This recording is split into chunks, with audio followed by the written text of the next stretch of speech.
Hello everyone, I'm Mike D'Angelo with That's Entertainment, and this is your video review of Punch-Out! By Nintendo. How often is it that you've been anticipating one type of game and you get thrown for a loop when you actually understand what you've signed up for? It doesn't happen too often anymore thanks to the internet, but in the late 1980s, when your only foreknowledge of pop culture is what you heard on the playground, anything was possible. So it was when Nintendo's boxing game, Punch-Out! Arrived in 1987. I'd just like to point out that I'm kind of disappointed that none of the higher-ups at Nintendo ever really put the emphasis on those two exclamation points. It'd be a much more exciting game. Punch-Out! But the question is, just how exciting was it? In typical sports games, you're not going to expect too many heavy plots. And though the game Punch-Out! Didn't lean too heavily on its story, that's not to say that there wasn't some supplementary material out there. In a series of Valiant comics, known for some of Nintendo's other heroes, including Captain N, Little Mac's story is fleshed out quite a bit more. Following a pitiful loss to another fighter, Little Mac seems ready to throw in the towel, when former champion Doc Lewis gives him the pep talk he needs. After psyching him up and offering to be his trainer, Mac takes down his first opponent in a long string, Glass Joe. Though it's probably not in canon, the later comics even give some of the other characters a little more material. In one of the title bouts, Mac learns that Piston Honda has made plans to build a hospital with his prize money should he win. Even though he loses to Mac, the little boxer donates his winnings to help Honda out. The last comic reads even more like it's out of a Saturday morning cartoon, maybe mixed with a little bit of Smash TV. Of course, in Punch-Out!, it's all about climbing up the ranks to finally put down the big man in charge, Mr. Dream. Or Mike Tyson, depending on the time the cart was manufactured. The gameplay. Here's where that aforementioned surprise takes place. When you prepare yourself for a boxing game, you think you're going to get involved in a simulator of some sort. Not the case here, however. You see, as much as the game masquerades itself as a sports title, it's really a puzzle game.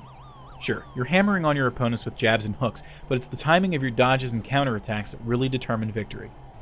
It almost plays like a very physical game of poker. Each of your opponents has a tell that will indicate when, and sometimes what kind of attack is coming. The twitchy Von Kaiser shakes his head like a malfunctioning Pez dispenser. Piston Honda gives you the sexy eyebrows and blinks just a bit. Even the jewel on Great Tiger's turban will shine when danger is on the way. While dodging is a huge part of the game, if you're new to it, even the best perception isn't going to be your saving grace. Fighters have some winning combinations and finishing moves that will quickly put you in your place. From Sandman's uppercut trio to Great Tiger's spinning dance of doom, and yes, even Bald Bull's deadly charge. All these fighters have moves that can be countered. There are special times that, when you knock some sense into them, you're awarded a star, which lends you the ability to swing with some extra oomph.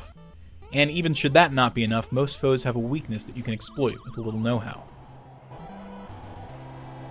Considering the game takes place within a boxing ring, and the audience is all pretty much one big set piece, barring some head turning and bobbing, you might be surprised to hear that the character design is pretty spectacular.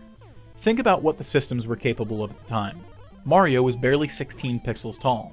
In that game, there were some pretty big limitations. When your entire focus falls upon these boxers, you get to see that they all have very distinct and well thought out designs. These opponents are all spectacular bosses in their own rights, and Nintendo gave them awesome personalities, even if they are painted on with nothing but racial stereotypes. The music was a little bit more monotonous in presentation. Across the board, there's only one song in the fights, barring the victory fanfare or one of the fighters getting knocked down. And then, of course, there's the well-known training song. Did you know? Punch-Out! Wasn't originally for the NES. It came out in arcades in 1984 first. Around that time, Little Mac wasn't even a gleam in the creator's eye. No, you played as da-da-da-da, wireframe guy. It wasn't until the NES version that you played as the small fry Italian. And even then, they took him out of commission for the NES sequel. Of course, they might tell you that's Little Mac, but we all know that's malarkey. That's right, malarkey. Punch-Out! Continued to the Wii, and one of the best games on the system. And Little Mac's future is secure now that he's going to be playable in the new Smash Bros. For Nintendo 3DS and Wii U. Here's another fun fact for you.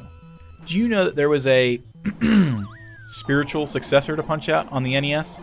It was called Power Punch 2. They went the Goonies route, since there was no Power Punch 1. It was supposed to feature Mike Tyson, but the developers were worried that they might incite the boxer and he'd rampage through the halls of their office, delivering hellish uppercuts and ripping off ears for necklace trophies. What I'm trying to say is that it wasn't that good. Avoid it. Punch-Out! Isn't exactly a household name. It isn't a Mario or a Zelda or even a Metroid. But for gamers of the 1980s, the title rings true.